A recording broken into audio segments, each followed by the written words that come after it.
involuntaria de la oposición. Al parecer, la oposición se ha hecho inmune al dolor y al sentir de un pueblo que sigue siendo oprimido y exterminado, inmune a las masacres de sus mismos diputados e indiferente al hambre, la miseria y el continuo éxodo de los venezolanos. ¿Seguimos cayendo en el abismo?, cuestiona el autor de este artículo publicado en Panama Post. Quédense con nosotros, amigos, hasta el final de este video para que no se pierdan los detalles de este artículo que fue publicado el día de hoy en el periódico virtual El Panama Post. Bueno, amigos, vamos a dar inicio a esta noticia, pero antes quiero invitarlos a que se unan a este canal Social News. Activa la campanita que se encuentra en la parte inferior de este video. No olvides compartirlo con todos tus amigos y contactos a través de las redes sociales. Si te gusta esta información, te invito a que nos regales un like como apoyo al trabajo investigativo. Y por último, no olvides dejarnos tus comentarios en la parte inferior de este video. Vamos entonces con el análisis. El siguiente artículo fue escrito por Ángel Monagas para el Panama Post y dice de la siguiente forma: muchos análisis, estudios y expertas opiniones opinan explicar cómo un gobierno tan malo se mantiene en el poder por tanto tiempo, hablando claro del desgobierno de Nicolás Maduro. 20 años es mucho. En menos de 2 décadas se reconstruyó la Europa destruida por la Segunda Guerra Mundial. Igual sucedió en Rusia o en Japón, incluso con eventos naturales que han sido tan voraces como los realizados por el hombre, salvo en el año 1945. El chavismo sigue haciendo añicos al país gracias a la oposición, dice el artículo, o lo que se identifica como oposición. No hay otra explicación. El chavismo, madurismo, ha sido muy malo para hacer, pero muy bueno para permanecer. La oposición ha sido muy buena en decir, pero muy mala para terminar con esta pesadilla. Lo que sí tengo claro, dice el columnista, es que los que dirigen la oposición, conformada por el MUD, el G4, Frente Amplio y demás, presentan muchos elementos de coincidencia con el régimen. Maduro, así como la constituyente y todos los representantes del Estado, son unos usurpadores. Su mandato solo tiene el poder, pero no autoridad. No representan ni el 10% de la población y mucho menos de los que tienen derecho al voto. El legítimo mandato de la oposición perdió por completo la empatía con la gente. Y continúa diciendo, nuestra oposición no es la que necesitamos para enfrentar el castrocomunismo. Es muy distinta a la chilena, a la nicaragüense, a la polaca, entre otras. Bueno, amigos, acá hago un alto para hacer el siguiente comentario.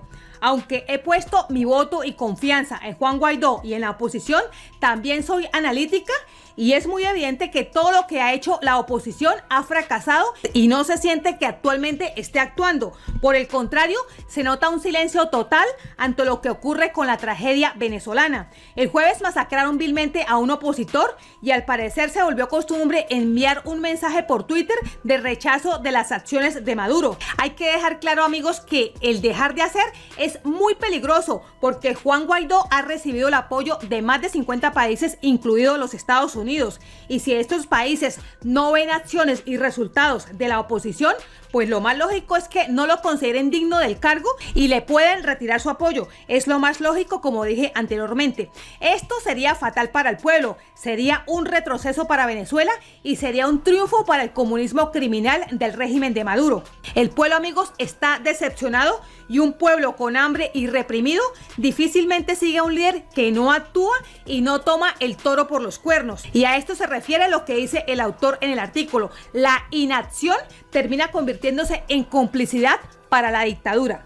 Continúa diciendo el columnista, nuestra oposición guarda una igualdad escandalosa con la cubana. Cuando llegó Fidel al poder, la misma que promovió golpes, movimientos armados, todos fracasados y que terminó favoreciéndose de un acuerdo con los Estados Unidos, teniendo como pago parte del estado de la Florida, hacia donde emigró la mayoría de cubanos. Muchos de estos líderes convenientemente utilizaron y le sacaron provecho a la permanencia del dictador en Cuba. En el fondo, su interés por regresar la libertad a la isla fue muy débil. Amigos, traduciendo en palabras populares, lo que dice el autor acá es que la oposición cubana se acomodó al régimen de Fidel Castro y dejaron su lucha por el pueblo para vivir cómodamente de las ayudas humanitarias que recibían por parte de los Estados Unidos. Me pregunto, amigos, ¿será posible que la oposición venezolana se esté acomodando al régimen y quieran vivir igualmente bien a costa de la ayuda humanitaria que está proveyendo otros países? La verdad, amigos, espero que esto no sea así, porque sería muy lamentable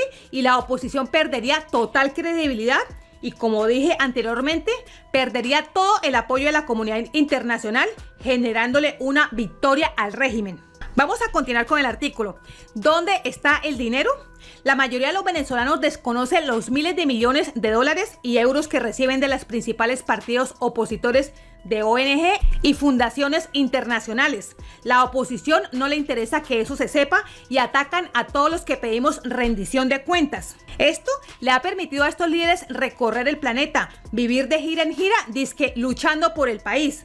A veces a uno le parece que la lucha es por un estilo de vida. No estoy en contra de ese financiamiento, para nada. Sería útil. No obstante, que todos tuviéramos la oportunidad de conocerlo y navegar hacia un horizonte único. Tampoco olvidamos el asado de Maduro en Turquía, ni el partido de béisbol de Stalin González y Gustavo Marcano.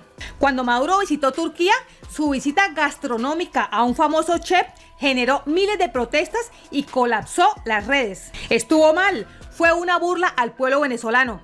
Igual actuó Chávez muchas veces en 1999 y en el año 2000, habiendo ganado legítimamente, en su caso podría decirse, las elecciones de 1998, no las otras. Pregunto, dice el columnista, ¿un diputado y un funcionario del legítimo presidente deciden ver un juego de béisbol nada más y nada menos en vísperas de la Serie Mundial?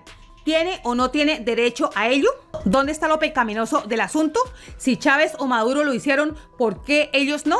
Los diputados han usado como argumento de su situación que ellos no tienen sueldos ni ningún beneficio económico. ¿Cómo entonces muchos de ellos hacen para viajar en avión, en primera clase, en hoteles 5 estrellas, pagan taxi, alquiler de vehículos, comen y demás cosas? ¿Cómo hacen para vivir en Caracas los de la provincia sin tener una puya?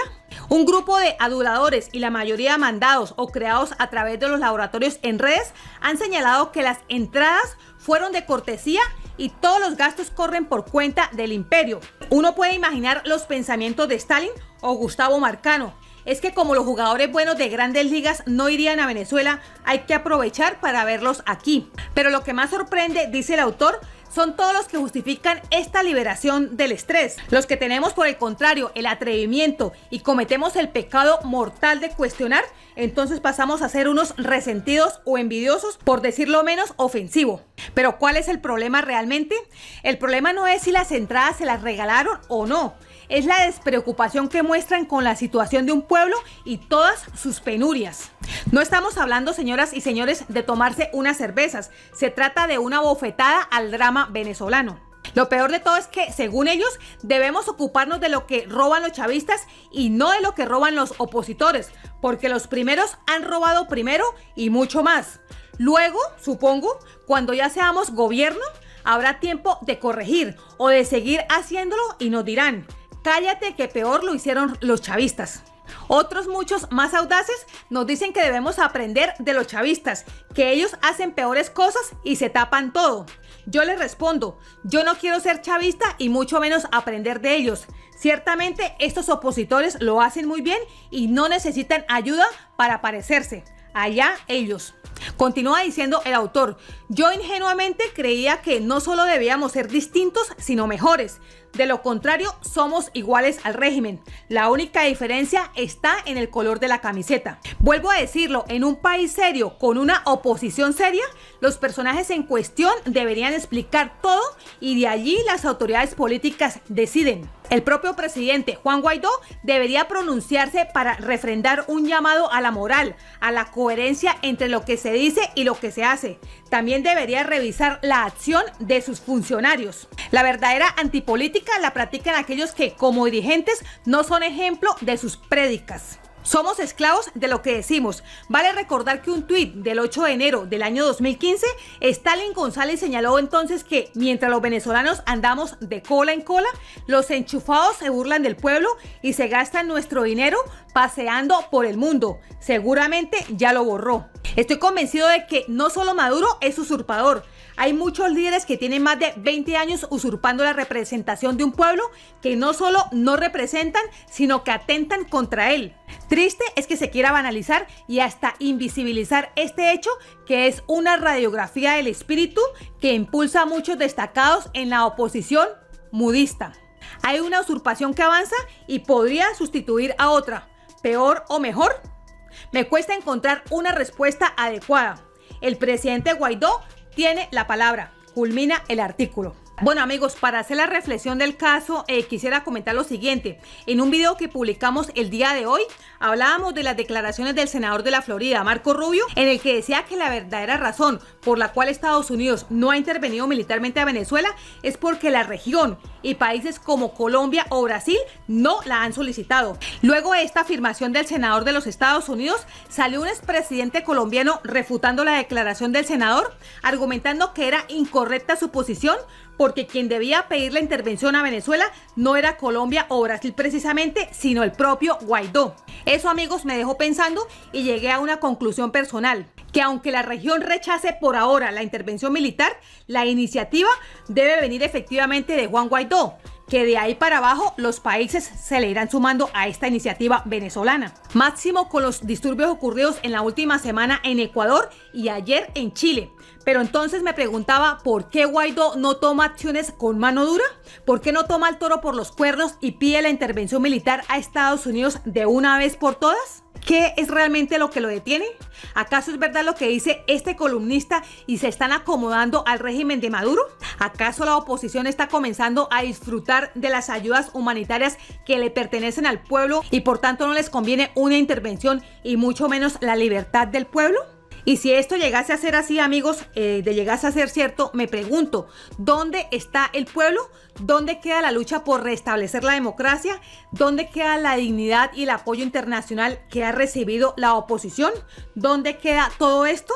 Los dejo con esta reflexión amigos, porque a pesar de haber puesto mi voto de confianza en Guaidó y en la oposición que aún lo tienen, les puedo decir con total convicción de que antes que Guaidó y antes que la oposición y antes que todos ellos está el pueblo venezolano, un pueblo que muere de hambre, que sigue siendo masacrado, un pueblo que ha puesto las esperanzas y dio su voto de confianza en esta oposición para que los ayude a salir de esta crisis humanitaria en que se encuentra sumida Venezuela.